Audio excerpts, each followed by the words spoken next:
Like and subscribe might be a simple click for you, but it will lead to a transformational change of our channel. Support us to achieve 5 million subscribers by year 2028. For your convenience, we have added 35 languages in subtitles. Go to Settings, click Subtitles and select desired language. In 1993, scientists discovered a new technology known as CRISPR, which allowed them to treat incurable diseases through genetic editing.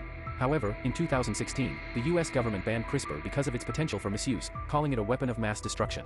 In the present day, the space station Athena-1 is in absolute ruins, and the entire crew is dead except for Carrie, who is asking the control room for help. However, her boss won't open the door to the escape capsule unless Carrie retrieves the mutagen samples first. Afraid but desperate to survive, Carrie goes through the wreck and secures the 3 samples, but unfortunately, she's spotted by the enemy. It turns out that an experiment gone wrong has created a monstrous mutated rat that went crazy, and now it's coming after Carrie.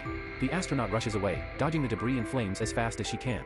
She makes it into the escape capsule right before the rat can catch her. Carrie leaves and watches the station explode, but unfortunately, the rat's rampage has damaged the capsule too. It also explodes, killing Carrie while the pieces fall to Earth. Sometime later, at the San Diego Wildlife Sanctuary, primatologist Davis introduces his friend Nelson and 2 new employees to the gorilla enclosure. The newest member, Pavo, is quite aggressive and is bothering the females, so Davis uses sign language to calm him down. At that moment, Davis's best friend, George, shows up. The presence of another male gorilla causes Pavo to get aggressive again. One of the employees gets scared and tries to run away, so Pavo goes after him and pushes him to the floor. But before anything serious happens, George cuts in and scares Pavo away. Once it's over, George and Davis exchange many jokes through sign language, and Davis reminds George that Pavo is family now, so he also must be protected. When Davis asks for a fist bump, George gives him the middle finger first. Afterward, one of the employees tries to ask Davis out, but he turns her down, and Nelson teases him for preferring animals over people. Later in the evening, the 3 mutagen canisters that Carrie retrieved arrive on Earth. One lands in the sanctuary and sprays George with its contents. The second canister lands in the forest and is found by a wolf, while the third one falls into the river and is swallowed by a crocodile. The next day, Davis arrives at the sanctuary to hear bad news from Nelson. George is behaving unusually aggressively and has broken into the grizzly enclosure, where he killed a bear. When Davis checks on George, he discovers that the gorilla has been wounded by the bear too. George is sad and admits he made a mistake, apologizing for his actions. The biggest shock, however, is that George has grown much bigger in size. Davis's team investigates the area and, when they find the canister, Davis decides to keep it for research. Later, Davis studies George's blood work and finds that it doesn't make any sense because there's a lethal concentration of growth hormone, which should have killed him instantly. Nelson thinks George should be put down, but Davis refuses until they learn more. Meanwhile, siblings Brett and Claire are having an argument. Their company, Energyne, is the one behind the research of the mutagen, and Brett is furious over all the money they've lost when the station exploded. However, Claire is happy with the results because the mutated rat confirms that the Project Rampage experiment is successful. She also has hope for progress because there's a report from the Meteor Society revealing the location of one of the containers, which was made to withstand re-entry. So, she hires Burke and his private military service to fetch it. Burke's team travels to the forest and discovers that the canister has been damaged and emptied, and all the wolves have been killed. They report this to Claire, who realizes that the wolf is mutating. She orders Burke to capture the beast. In the city, Kate watches the news and learns about both the Athena-1 tragedy and George's attack on the bear. As a former Energyne scientist, she puts 2 and 2 together and rushes to the sanctuary. There, she tells Davis that the canister he found contains a sample she created. Davis is wary of her, but Kate begins mentioning all the symptoms George is experiencing to prove she's the real deal and the only one who can cure him. It turns out the mutagen is editing George's DNA by mixing it with DNA from other animals, causing him to grow rapidly and become more aggressive. Suddenly, George becomes enraged and starts hitting the cage until he breaks it and escapes. He begins storming through the sanctuary, spreading chaos among the guests, and even destroying cars with his fists. The police immediately arrive and prepare to shoot him, but Davis intervenes and calms George down using sign language. The cops put down their guns, but a sniper in a helicopter doesn't get the memo and knocks George down with tranquilizer darts. Meanwhile, in the forest, Burke and his team come across Ralph, the mutated wolf. They manage to shoot him down from the helicopter, then they land to look for the body. However, the body is gone, and instead, they find a huge paw print on the ground, which frightens a few soldiers. Moments later, Ralph suddenly attacks and begins killing all the soldiers one by one. They try to defend themselves with their weapons, and the helicopter uses a machine gun as well. However, after the earlier shot, Ralph has developed a very thick skin, and the bullets only tickle him. He's also grown so big that he can leap incredibly high in the air and attack the helicopter, destroying it. On the ground, Burke is the only survivor and attempts to fight the wolf again, but Ralph easily devours him.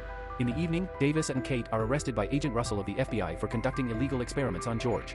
George is being taken away in a government plane with them. When Davis sees George in the cage, he notices that his wounds are already healing. Then, Russell tries to interrogate them, teasing Davis for quitting the army to take care of animals and behaving disrespectfully by insulting the duo and ignoring their warnings about how dangerous it is to keep George in a plane. Russell also reveals that Kate was fired from Energyne 2 years ago after she tried to steal the company's research, for which she spent 13 months in prison. This revelation causes Kate to admit that she can't actually cure George, and now Davis doesn't trust her anymore. Back at Energine, Claire learns that Kate was arrested, and Brett believes she's gathering evidence to bring down the company, seeing her as a threat. It's also revealed that Claire does have a cure for the mutagen. So, she devises a plan. She'll attract all the mutated animals to her building by using low-frequency radio waves, and the military will be waiting to kill them. This way, Claire can collect the DNA and sell it later. She doesn't worry about Kate because she's confident that George will eventually kill everyone on the plane. When Claire activates the device, Ralph immediately stops rampaging through the roads and cars and starts making his way to the city. Lizzie, the mutated crocodile, also senses it and takes off as well. On the plane, George is supposed to be sedated, but Claire's trick makes him wake up absolutely furious. He destroys the cage and starts wrecking everything around him, tossing people around as if they weighed nothing. The guards shoot at him, but their efforts are futile. When Russell tries to approach him, George quickly knocks him down under his foot. Davis attempts to reason with him, but another soldier's gunfire enrages George once more. A bullet hits a box of explosives, causing them to detonate and destroy the plane's turbine, sending it into a nosedive. As George is pinned against the wall by a cart, Davis rushes to put parachutes on himself, Kate, and Russell. They manage to jump off the plane just before it crashes with George still inside. However, when they land and check the crash site, they don't find George's body. There's a trail on the grass, indicating that George survived and is making his way to the city too. At Energine, Claire is furious to hear that Kate survived the plane crash when the FBI arrives to take away all of the company's research and records. Attempting to clean her own name, Claire tells the agents that it was Kate behind all the chaos caused by the beasts. Back to Davis, he tries to leave Kate behind because he's tired of always seeing the worst of humanity, which he experienced a lot during the war. When he rescued George, the gorilla was just a baby hiding under a car while he watched people butcher his mother. However, Davis decides to give Kate a chance when she explains why she created CRISPR. She wanted to cure her brother's deadly illness. But when the company wanted to weaponize the mutagen, she tried to destroy it and was sent to prison for it. While she was locked up, her brother died. Russell also grows fond of the duo because they saved his life, so he contacts his men to arrange a rescue. The group is then taken to an Air Force base, where Colonel Blake shows them footage of George and Ralph running towards the city. Davis points out it's unlikely for a gorilla and a wolf to travel straight to the same destination. Kate suggests they're being drawn by something, implying that Claire must be waiting with an antidote. Russell defends their advice, but Blake is adamant about not involving civilians and insists on sending them away. Outside, Davis attempts to negotiate with the soldiers to let them go peacefully. When his efforts fail, he resorts to physical confrontation and swiftly incapacitates both guards. They then attempt to commandeer a helicopter. When Russell witnesses their actions, he decides to assist them by providing the keys and a phone to stay in contact.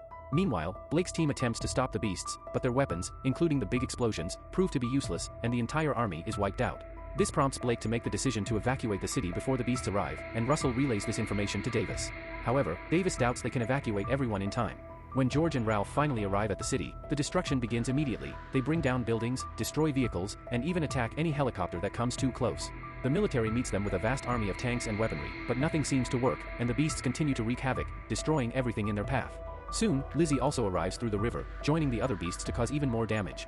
Lizzie uses its massive mouth to bite the tanks and jets that get in its way. Desperate for a solution, Blake orders his men to prepare a bomb to wipe out half of the city. Russell attempts to change Blake's mind, explaining that Davis and Kate are on their way to retrieve the antidote. However, Blake doesn't trust them, especially after they stole his helicopter, and kicks Russell out. In that moment, Russell receives the results of the evidence found in the company and calls for a ride so he can make some arrests. Meanwhile, as the jet with the bomb takes off, Davis and Kate manage to reach Energine and steal 3 vials of antidote. However, Claire spots them on the security cameras and confronts them. She explains that the antidote will stop the aggression but won't reduce the beast's size. Claire then takes the vials from Kate and shoots Davis, causing him to fall unconscious to the ground. Afterwards, Claire takes Kate hostage and brings her to the roof. However, before they can escape in a helicopter, George climbs to the top of the building and breaks the helicopter's tail. This also almost kills Kate, but at that moment, Davis comes back and grabs her, explaining that the bullet didn't hit any vital organs. While George proceeds to destroy the antenna sending the signal, Kate reveals that she managed to keep one of the vials, so they can still save George at least. Claire tries to confront the duo again, so Kate uses the opportunity to slip the antidote into her bag before punching her, while Davis calls for his friend. George then advances and grabs Kate, seemingly to eat her, but in the process, he also ingests the antidote. Meanwhile, Brett is attempting to escape through the stairs, taking the last computer and a lab rat with him so he can continue his business later. He runs into Russell on the ground floor, and the agent agrees to let Brett go in exchange for the items instead of arresting him. However, when Brett makes it outside, he's suddenly crushed by falling debris. Meanwhile, outside, Lizzie and Ralph join in the destruction of the building while George starts to calm down thanks to the antidote. Davis and Kate manage to board the broken helicopter just before the building crumbles down, causing the helicopter to crash to the ground. Despite the crash, the duo survives. Then, Davis notices that there are still many civilians around, and that George is finally feeling better. Seeing Lizzie and Ralph fighting each other, Davis instructs Kate to find Russell while he arms himself and joins the fight with George. The beasts exchange vicious hits, but ultimately, it's Lizzie who kills Ralph by biting him on the neck. Now, it's George versus Lizzie, but it appears that George is struggling to gain the upper hand. In a desperate attempt to help, Davis throws a belt of grenades at Lizzie's back. However, Lizzie has become incredibly powerful, and the grenades don't inflict much damage. Recovering quickly, Lizzie throws George against a building, impaling the gorilla with a steel bar. As Lizzie moves closer to finish him off, Davis intervenes, using whatever weapons he can gather from the helicopter to distract the crocodile. Lizzie falls for the distraction and begins to pursue Davis, putting him in grave danger of being killed. However, George takes the steel bar and jumps into the air, stabbing Lizzie in the eyes, finally ending the fight. Kate reaches Russell and informs him about the antidote, prompting Russell to call Blake to relay the message. Blake, upon seeing the deaths on the screens, decides to abort the airstrike mission, recognizing that George is now on their side. Unfortunately, George passes out after winning the battle, and Davis takes a moment to grieve his best friend. However, just as Davis is about to leave, he notices some twitching and realizes that George is just messing with him. The gorilla offers his middle finger before Davis and he share a fist bump. Now, Davis's next mission is to find a place where they can safely house George. Make sure to subscribe and hit the notification button so that you will not miss any of our video updates.